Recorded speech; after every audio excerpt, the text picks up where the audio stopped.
Και μετά από τα λάθη πάμε στο τραγούδι του Εργένη τώρα, παιδιά, αφιερωμένο.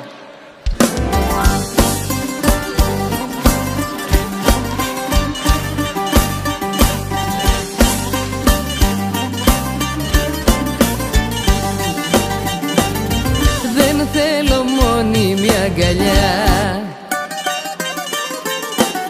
δεν θέλω μόνιμα φιλιά,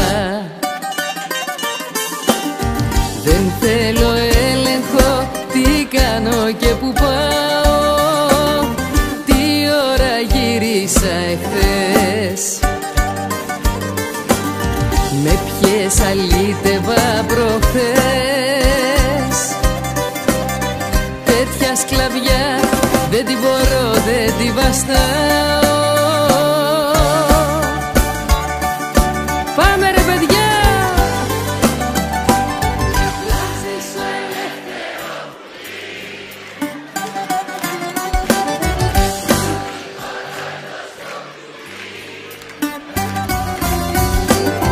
Για μια μονάχα θηλυκιά να γελαϊδάω, θα χτίσω 20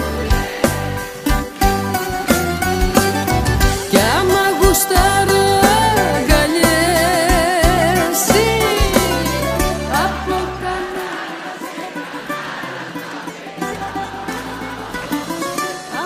Κανάρα. Είστε πολύ ωραίοι! Έλα!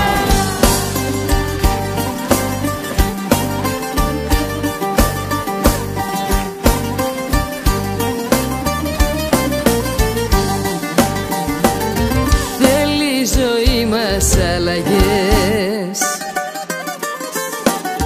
και ασατίζονται πολλές. Δεν δίνω φράγκο, καθέμια τι θα μου σούρει και το πουλί για να τραφεί